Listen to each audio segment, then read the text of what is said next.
Hello बच्चों, direction Gurukul Khedia में आप लोग का स्वागत है। आज हम लोग देखेंगे, कल के लेक्चर में हम लोग 60 क्वेश्चन तक किया था। आज हम उससे आगे का क्वेश्चन को करेंगे और ये क्वेश्चन आपका बिहार बोर्ड 2024 में जो आप मैट्रिक का एग्जाम दीजिएगा उसके लिए बहुत ही ज्यादा इंपॉर्टेंट है। आप हमारे लेक्चर को कंटिन्यू देखते रहिए। आपका जो 40 क्वेश्चन रहेगा बिहार बोर्ड की तरफ से आपका एग्जाम में, आप उस क्वेश्चन को धुआं धुआं उड़ा के आ जाइएगा। ये मेरा चैलेंज है आपके साथ। आप हमारा लेक्चर को पूरा कंप्लीट करके देखते जाइएगा। साथ में होगा तो कॉपी कलम लेके इसको नोट भी कर लीजिएगा, ताकि जब आप रिवाइजिंग करें तो इसको देख के आप आसानी से रिवाइज कर सके। चलिए आज हम लोग देखेंगे 61 नंबर क्वेश्चन को। क्वेश्चन क्या है,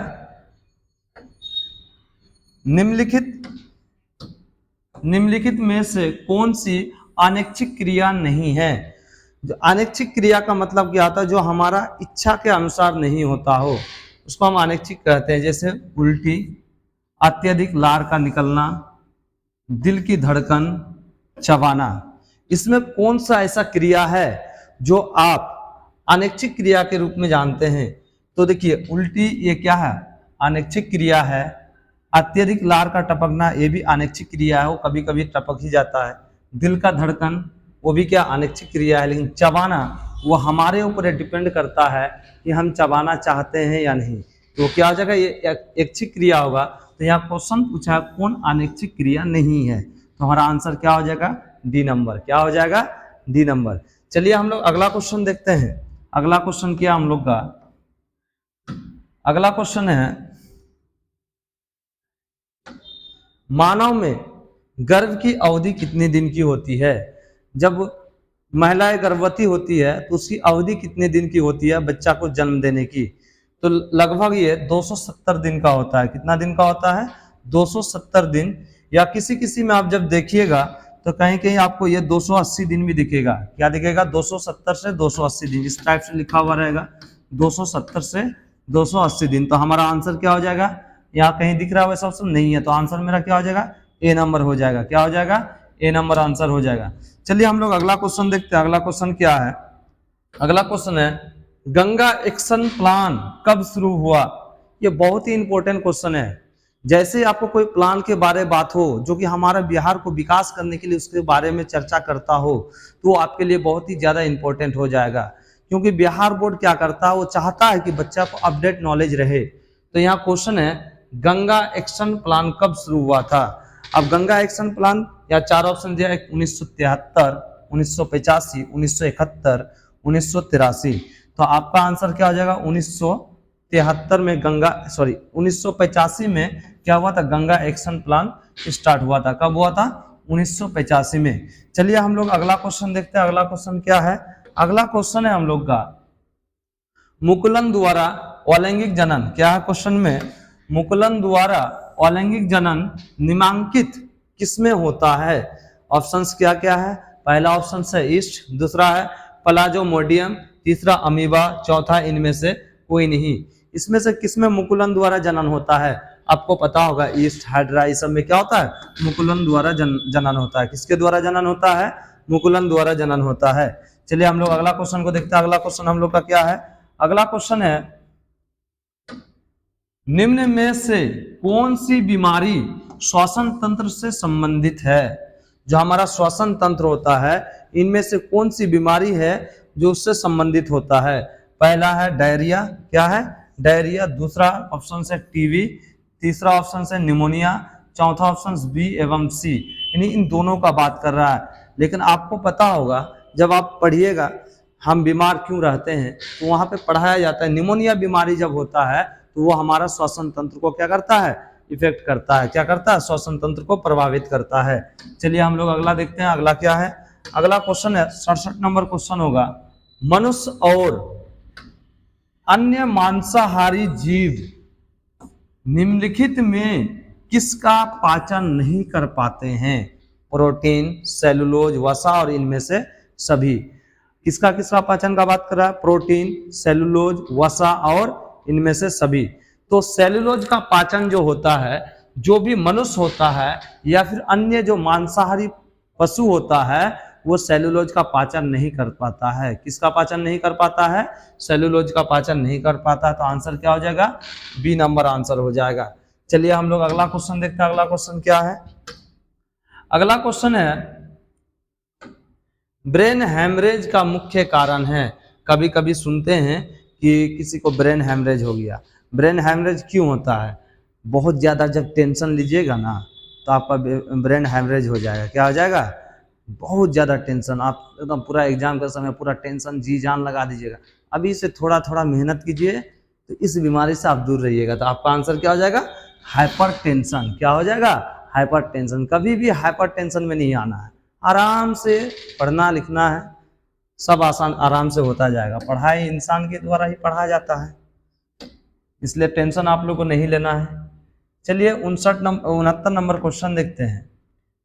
निम्न में से परजीवी पादप का उदाहरण क्या है? परजीवी पादप, इसका मतलब क्या होता है? जो दूसरे जीव के ऊपर निर्भर करता हो उसको परजीवी पादप कहते हैं। आप लोग जानते हैं कि पादप जगत क्या होता है? स्वपोषी होता है। या परजीवी यानी दूसरे जीव के ऊपर डिपेंड करता हो। बैक्टीरिया, कशकुता, विषाणु, और डी नंबर क्या है? कवक। तो आपका आंसर हो जाएगा बी नंबर, कशकुटा। क्या हो जाएगा? कशकुटा। चलिए हम लोग अगला क्वेश्चन देखते हैं। 70 नंबर क्वेश्चन हम लोग का क्या है? 70 नंबर क्वेश्चन में है, हृदय से रक्त को संपूर्ण शरीर में पंप किया जाता है। हमारा जो हृदय होता है वो जो रक्त को पंप करता है हम लोग का पूरा शरीर में, किसके द्वारा करता है? फेफड़ा द्वारा करता है, नीलाय द्वारा करता है, अलिंद द्वारा करता है। इनमें से सभी किसके द्वारा करता है? तो आप यहाँ फेफड़ा देखिए तो मन ही मन सोचिएगा, ललचाएगा, चलो फेफड़ा मार देते हैं। नहीं, अलिंद द्वारा करता है। किसके द्वारा करता है? अलिंद द्वारा। जो दायां अलिंद बायां अलिंद का नाम सुनते हैं ना, उन्हीं के द्वारा होता है। चलिए हम लोग आगे देखते हैं। अगला क्वेश्चन क्या है? अगला क्वेश्चन है 71 नंबर, हाइड्रा में अलैंगिक जनन का विधि है। अभी आपको क्या बोले? ईस्ट, हाइड्रा, ये सब में मुकुलन जनन होता है। किसका जनन होता है? मुकुलन जनन। तो आपका आंसर क्या हो जाएगा? मुकुलन। क्या हो जाएगा इसका आंसर? मुकुलन हो जाएगा। क्या हो जाएगा? मुकुलन। चलिए हम लोग अगला क्वेश्चन देखते हैं। अगला क्वेश्चन हम लोग का क्या है? अगला क्वेश्चन है, जनन संचारित रोग है सिफिलिस, एड्स, गोनोरिया, इनमें से सभी कौन कौन सा रोग है जो जनन संचारित रोग है? देखिए आपको यहाँ 3 रोग दिया हुआ है। ये तीनों रोग, सिफिलिस हो गया, एड्स हो गया, गोनोरिया, ये तीनों रोग जो होता है आपको, ये जनन संचारित रोग, जनन के कारण ही ये संचारित रोग होता है। तो आंसर आपका क्या हो जाएगा? इनमें सभी। क्या हो जाएगा? इनमें सभी। चलिए हम लोग अगला क्वेश्चन देखते हैं। अगला क्वेश्चन हम लोग का क्या है? अगला क्वेश्चन बोला है, पुष्प का सबसे बाहरी भाग। किसका? पुष्प का सबसे बाहरी भाग को हम क्या कहते हैं? बाह्य दलपुंज कहते हैं। क्या कहते हैं इसको? बाह्य दलपुंज कहते हैं। चलिए हम लोग अगला क्वेश्चन देखते हैं। क्या हम लोग का अगला क्वेश्चन? अगला क्वेश्चन है, ब्लड समूह ए में कौन सा एंटीबॉडी होता है? एंटीबॉडी क्या करता है? हमको रोग से रक्षा प्रदान करता है। किससे? रोगों से रक्षा प्रदान करता है। अब एंटीबॉडी का प्रकार होता है, ए होता है, ए बी होता है, ए बी पॉजिटिव होता है, ए बी नेगेटिव होता है। तो हमारा क्या ब्लड सैंपल ए का बात कर रहा है? किस समूह का बात कर रहा है? जिसको ए ग्रुप का ब्लड होता हो तो उसमें क्या पाया जाता है? एंटीबॉडी के रूप में, एंटीबॉडी के रूप में ए बी होता है। उसमें क्या होता है? ए बी होता है। चलिए हम लोग अगला क्वेश्चन देखते हैं। अगला क्वेश्चन क्या हम लोग का? अगला क्वेश्चन है, रक्त में ग्लूकोज की मात्रा निम्नलिखित में से कौन नहीं नियंत्रित करता है? यहाँ 4 ऑप्शंस दिया है, कौन नियंत्रित नहीं करता है? यहाँ नहीं होगा, कौन नियंत्रित करता है होगा। क्या नहीं होगा? नहीं होगा, मिस टाइपिंग हो गया है। तो इंसुलिन जो होता है ग्लूकोज की मात्रा को नियंत्रित करता है। अगर कभी आप लोग सुनते हैं मधुमेह रोग, ये मधुमेह रोग को ही किसके कारण होता है? जब हमारे ब्लड में ग्लूकोज की मात्रा बढ़ जाता है। किसकी मात्रा बढ़ जाता है? ग्लूकोज की मात्रा बढ़ जाता है। उस समय हमको डॉक्टर क्या बोलता है कि आपको मधुमेह रोग हो गया। उसको हम लोग आम भाषा में चीनी का बीमारी कहते हैं। क्या कहते हैं? चीनी का बीमारी। तो तब डॉक्टर क्या करता है, हमको इंजेक्शन लेने के लिए बोलता है। वो किसका इंजेक्शन होता है? इंसुलिन का इंजेक्शन होता है। किसका इंजेक्शन होता है? इंसुलिन का, जो हमारे शरीर में जो ग्लूकोज होता है उसको नियंत्रित करता है। किसको नियंत्रित करता है? ग्लूकोज को नियंत्रित करता है। किसको? ग्लूकोज को। चलिए हम लोग अगला क्वेश्चन देखते हैं, 76 नंबर क्वेश्चन। पादप वृद्धि हार्मोन है।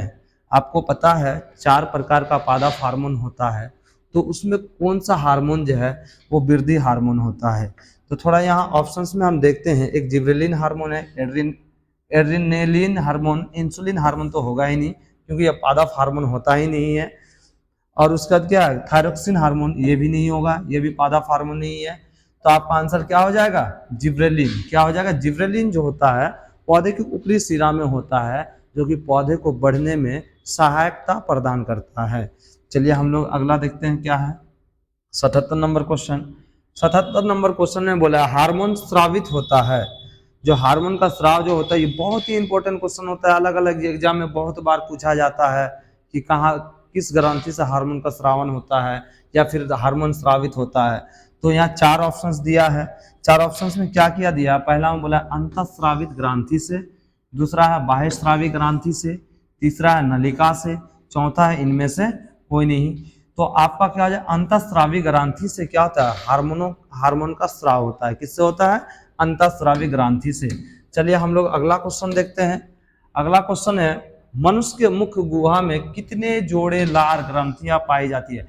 ये भी क्वेश्चन जो भी वनडे एग्जाम होता है, वनडे का मतलब कोई भी कंपटीशन एग्जाम होता है, तो उसमें ये भी क्वेश्चन पूछा जाता है। ये कई एक बार पूछा गया है, बहुत सा एग्जाम में पूछा गया। इस क्वेश्चन को बहुत ज्यादा प्रेम है एग्जामिनर को इस क्वेश्चन से। क्वेश्चन क्या है?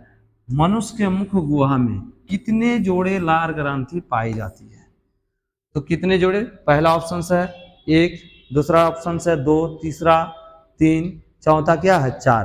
तो मनुष्य के लार ग्रंथि में 3 जोड़ी पाई जाती है। कितना जोड़ी पाई जाती है? 3 जोड़ी। चलिए हम लोग अगला क्वेश्चन देखते हैं। अगला क्वेश्चन हम लोग का क्या है? अगला क्वेश्चन है एंड्रोजेन है। क्या है? एंड्रोजेन, एंड्रोजन होगा। तो क्या हो जाएगा? 4 ऑप्शन है, मेल हार्मोन, फीमेल हार्मोन, पाचक रस, थायरोक्साइड हार्मोन। तो आपका आंसर क्या हो जाएगा? ये मेल हार्मोन है या फीमेल हार्मोन है? ये मेल हार्मोन है। क्या हो जाएगा? मेल। अगला क्वेश्चन क्या है? अगला क्वेश्चन है और इस सेट का सबसे अंतिम क्वेश्चन है।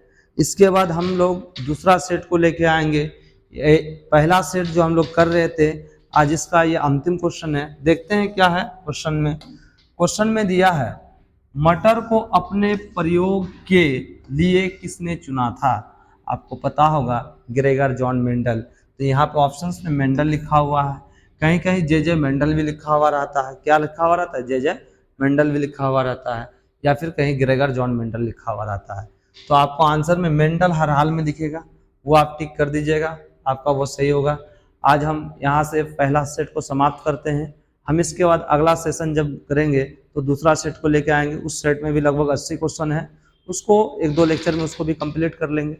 और आप लोग बहुत ही ध्यान से इसको देखिए, नोट कीजिए, बार बार रिवाइज कीजिए। आप नहीं याद, अगर इसको रिवाइज बार बार करते तो आपको याद करने की जरूरत नहीं है। आप याद कीजिएगा फिर भूल जाइएगा, तो इसको आप नोट करके रखिए। अब दिमाग में सेट कर लीजिए कि इसी टाइप का क्वेश्चन आपको एग्जाम में आना है और आपको बना के भी लाना है। ठीक है, आज यहीं तक। Thank you.